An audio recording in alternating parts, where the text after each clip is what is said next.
Bong, knock, knock, hey, daddy, do. Bing, bong, tick, tock, bebop, boom. Flip, flop, up, up, beady, my moo. Boppity, stoppity, romper room. Hey, diddle, diddle, diddle, dum, diddy, do. You be a doobie, zoo. Ding, dong, knock, knock, hey, daddy, do. Tip, tap, pitter, pat, granny cat, too. Rooty, toot, gimbal, looky-loo. Boppity, stoppity, romper room. Romper Room and Friends. Good morning, friends at home. I'm Miss Nancy, and I'm glad you're with us today. We are going to see a little film about some cats later on. We're also going to read the story of Pinocchio, and Safety Chief is going to give us a call with some good advice, so I hope you'll be here for that. Right now, we're going to play Simon Says, so play along with us. When Simon says to do something, you do it. But if Simon doesn't say it, then don't do it. Right? Okay, let's try it. Get ready. Here we go. Jump on 2 feet. Oh, I didn't catch anyone. Why didn't you do it? Because you didn't say Simon. Because I didn't say Simon. That's right. Did I catch you, friends at home? Simon says hop on 1 foot.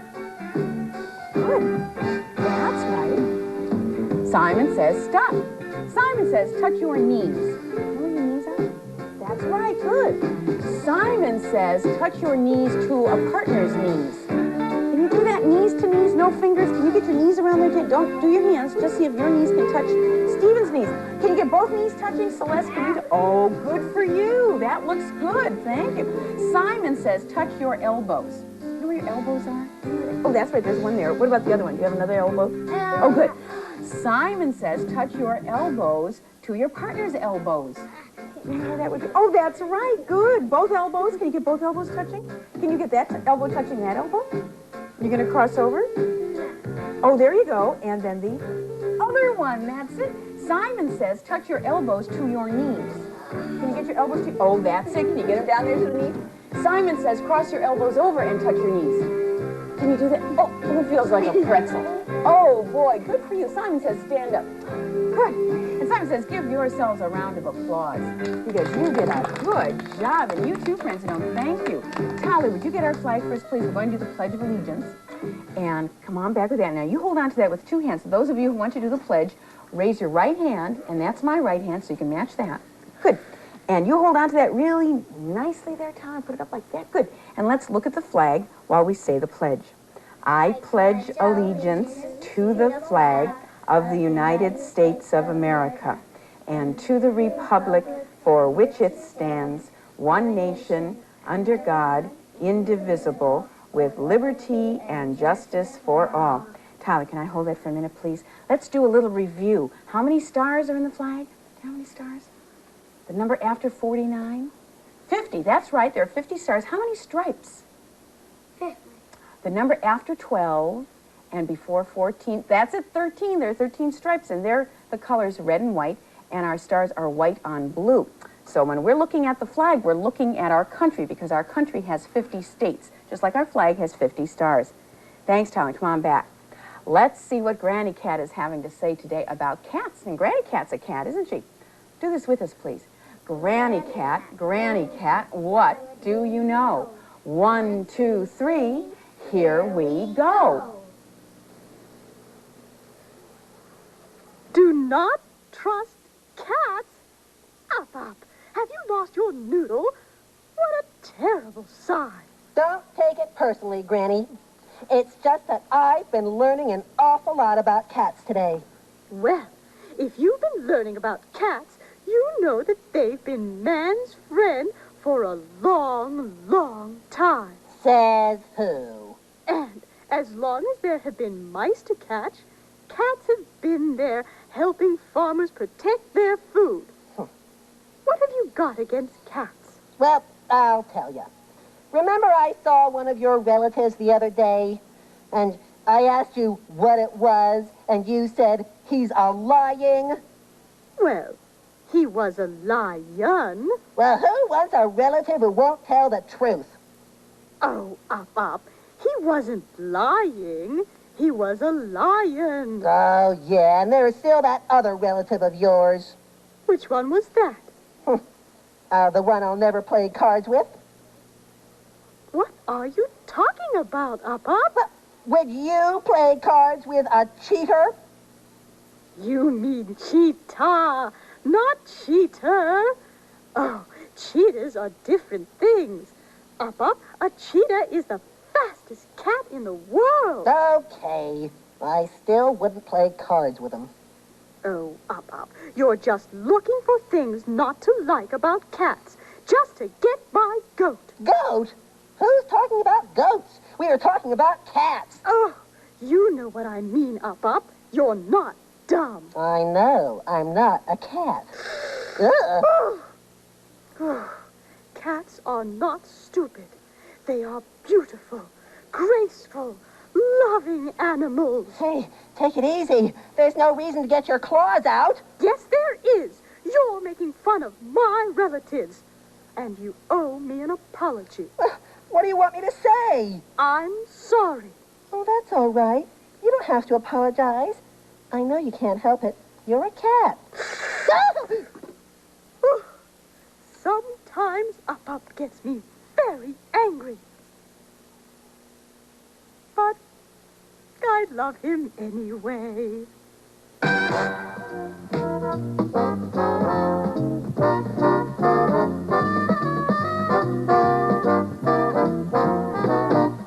Romper Room friends will return after these messages. We now return to Romper Room friends. Friends at home, get some crayons and play along with us. We're going to do some drawing and listen to our friend Miss Molly telling us how to do it. She'll be saying to do it quickly or do it slowly or maybe make some shapes. And everyone take a crayon out and let's listen to Miss Molly and hear what she has to say about quick draw. Sometimes you'll do it quickly, sometimes not. Got their crayon? Got some paper you can draw? Quick draw time! Let's make a circle. Make a circle. Quick draw! Good. Keep making that circle. Quick draw! Quick draw! Ooh, Quick good. draw! You say yours and I'll draw mine. Make it bigger and bigger. Make it all solid. Quick draw, circle round and thick. Oh, good. Oh, good. Oh, good. Underneath that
Celeste.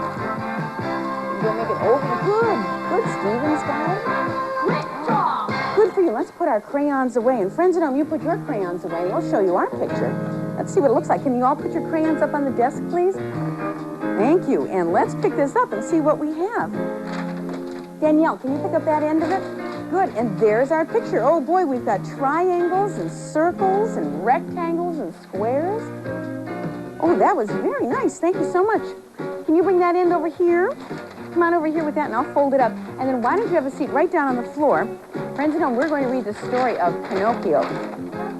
You know what? This is a story of a little piece of wood. Can you back up a little bit, Tyler? A little piece of wood that became a boy. He had lots of adventures on his way to becoming a boy. And let's see, why don't we come a little bit closer to the easel? Can you come on close? So that you can see this, and this is a Dale classic book. Once upon a time, there was a piece of wood. It was found by a carpenter who soon realized that this was no ordinary piece of wood, for he felt sure it was alive. Knowing his old friend Geppetto was lonely and being rather frightened of it himself, he gave the wood to Geppetto, who hurried home and began to carve it. His plan was to make a puppet, but as he carved, the wood seemed to change by itself until in no time at all there was a mischievous-looking wooden boy staring at him from the workbench. Suddenly it stood up, seized Geppetto's wig from his bald head, and ran off laughing.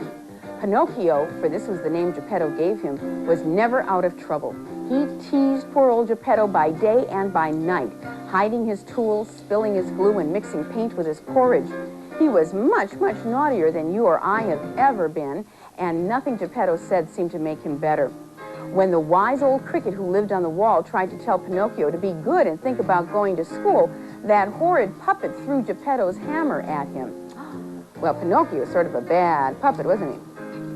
Pinocchio thought about the cricket's sensible words that night and decided he would try to be good. When he told Geppetto that he wanted to go to school, the kind old man, who was very poor, sold his only coat to buy books for Pinocchio. But on the way to school, the first day, Pinocchio saw a puppet theater and without a second thought sold his new school books to buy a ticket for the show. The cricket, who had followed Pinocchio just in case he thought about being naughty again, shouted, "No, no," as loudly as he could, but Pinocchio pretended not to hear him. Inside the theater, Pinocchio was amazed to see that the actors, like him, were made from wood, although they were moved by strings. Pinocchio was so excited he pushed to the front of the audience and climbed onto the stage. What were those actors called that were wooden and had strings? That's right, Tyler, they're puppets, aren't they? Puppets on the string. When the puppet's owner heard the audience booing and demanding their money back, he was very angry, and closing the curtains, he seized the nearest puppet by the collar and dragged him backstage. "You," he said in a terrible voice, "are only fit for the fire," and was about to drop him onto the blaze when Pinocchio stepped forward. It was all my fault," he stammered. "It was I who spoiled the show. If you have to punish someone, punish me." The puppet's owner was so amazed and delighted, for his puppets spoke only the words they had been taught for the performances, that his anger left him completely. Grinning through his black beard, he patted Pinocchio's wooden head and gave him some gold pieces for his bravery. When Pinocchio set off home, he jiggled the gold in his pocket and thought how he would spend it on a new coat for Geppetto. On the way, he met a cat and a fox, and all three walked along together. Toward evening, when they were all tired and hungry, they came to an inn and decided to rest there and eat supper. Perhaps they had heard the coins in Pinocchio's pocket, for both the cat and the fox ate enormous helpings of everything on the menu.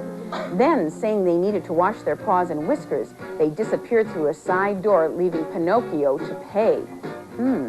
Soon after leaving the inn, Pinocchio, who could not believe that his new friends had deliberately tricked him, was pounced upon by two masked thieves.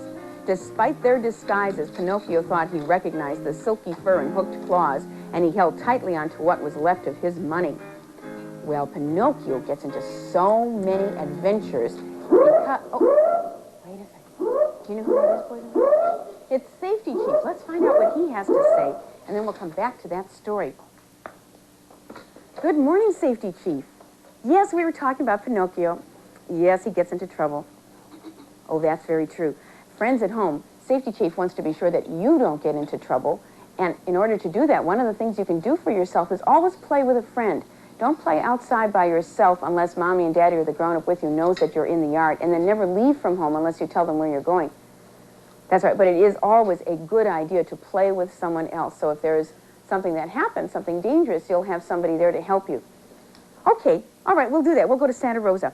Oh, we're going to get in our safety chief cars. Can you all find a car, please, and put a hat on your head? And friends at home, why don't you come along with us? We're going to go into Sonoma County, to Santa Rosa, to talk to our friends there.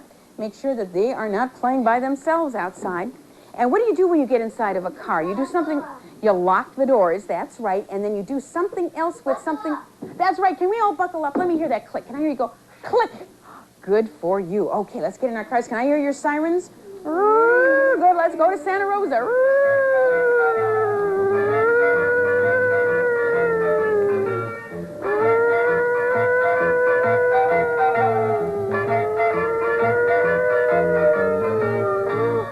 Well, here we are. And Danielle, can you come on over here with me, please? And stand right up. And what I'd like you to do, Kelly, can you come over this way? Thanks. I'd like you to tell our friend in Santa Rosa, you look right there and say, don't play alone. Don't play alone. When you're outside. Don't play When you're outside. when you're outside. It could be dangerous. It could be dangerous. It's a nice idea to have someone to play with, too, isn't it? Well, when you don't have a sister or brother, who do you play with? Do you sometimes play by? A friend. A friend, yes. That's a good thing to do, is to play with a friend. And you know, you can play with yourself, and that's a lot of fun, too, to find things to do when you're all alone. But stay inside then, or at least let the grown-ups know where you are. And do you ever talk to strangers? No. No, don't talk to strangers. Stay away from them. All right, thank you very much, Danielle. Let's go back to Romper Room, go back to Jack London Square, and let's go this way. And let me hear your sirens. Let's go.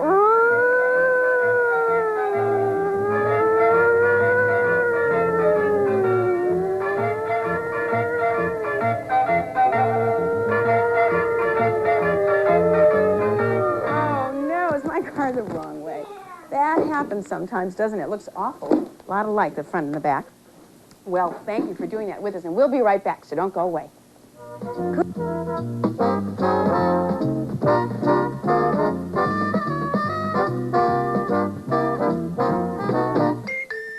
Room friends will return after these messages.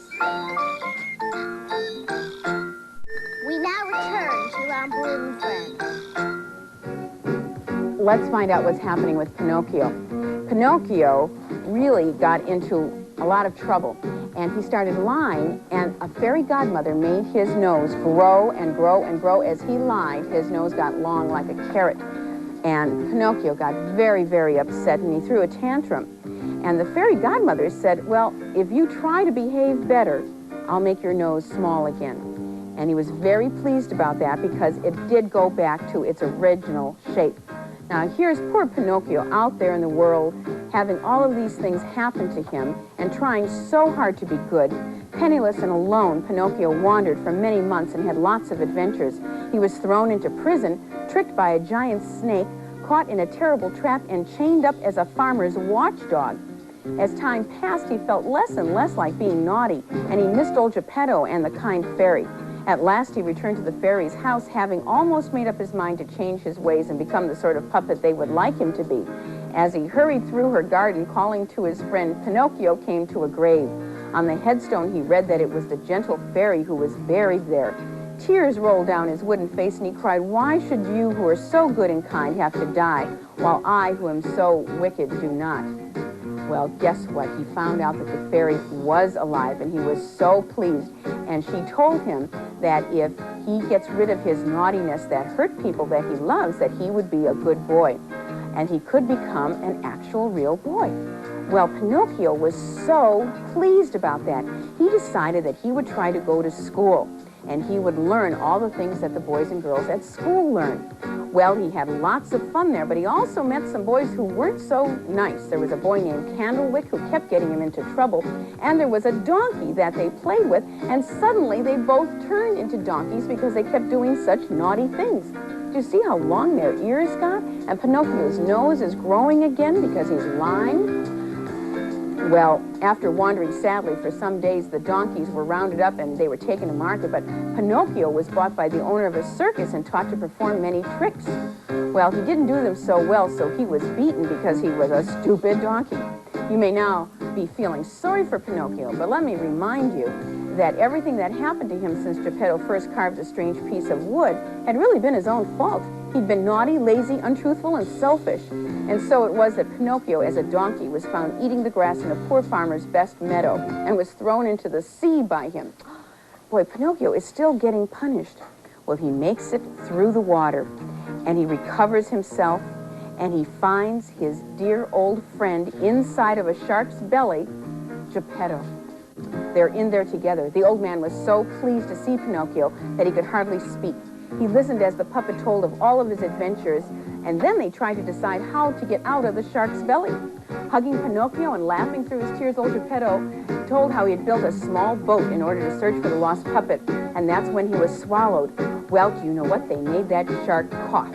They got in there and they tickled the back of his tongue, and the shark just coughed out Geppetto and Pinocchio. Once back in their cottage, Geppetto was amazed at the change in Pinocchio.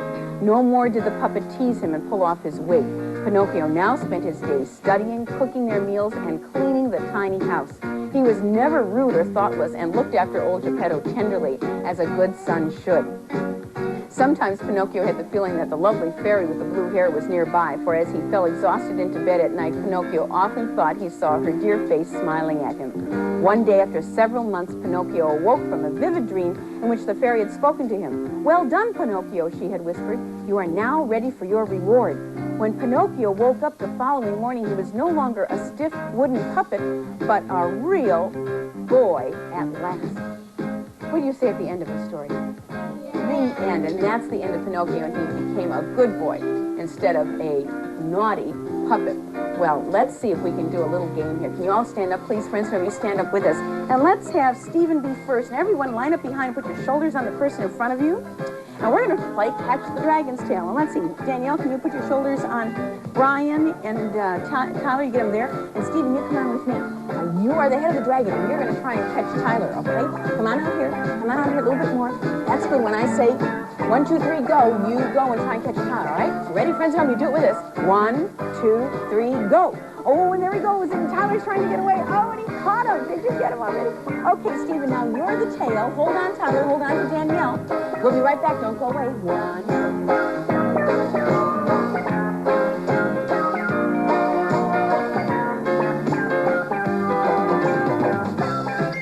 Romper Room friends will return after these messages.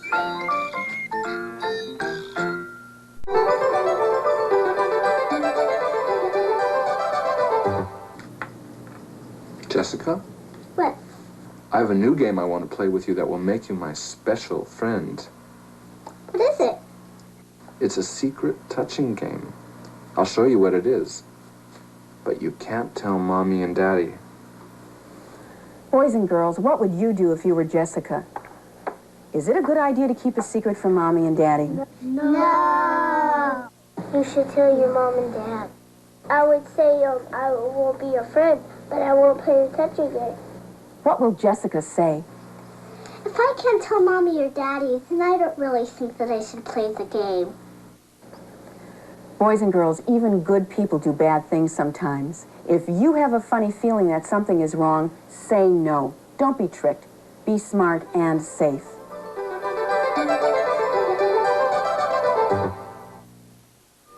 Thanks so much for being with us today. I hope you're having a great vacation.